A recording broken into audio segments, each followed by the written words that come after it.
So let me start off by saying that in modern day sex crimes prosecutions, majority is being focused on internet-based crimes because, the internet's ubiquitous. People are meeting people over the internet and social media. So because of that, I'm seeing all of these pretty sympathetic cases that could be teenagers, and maybe one person's over 18 and one person's a minor, and what we'll just nicely call lewd communications. And so I had a case, and just the most sympathetic client you can imagine. A 19-year-old kid in the military, no criminal history, clearly not some kind of sex offender or predator, but made some pretty poor choices, as one does when one's 19 sometimes, and found himself chatting with somebody who turned out to be underage. Now, it was questionable whether he had known that. She wasn't very underage, but she was under the age of 18. He also had the unfortunate luck of getting prosecuted in Ventura County, which is known to be one of the most conservative counties for any type of criminal defense in California. I was told up front by all the regulars who practice there, he's going to go to prison, he's going to have to register as a sex offender, and he's going to have to give up his military career. And I said, not on my watch.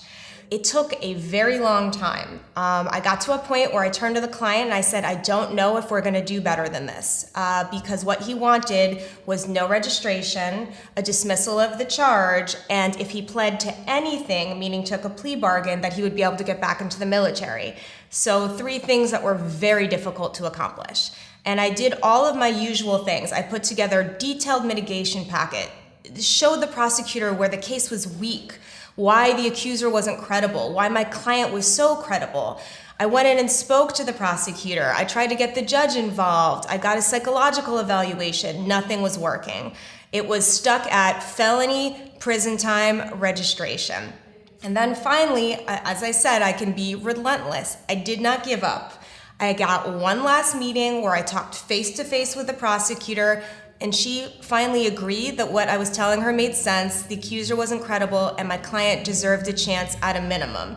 And then she went to her boss and got the felony dismissed, the registration dismissed, and the prison time did not happen. So my client now does have a misdemeanor. It's a non-registration. He did not go to prison. He is not registering, and he will be going back to the military at the end of the day, at the end of his probation period.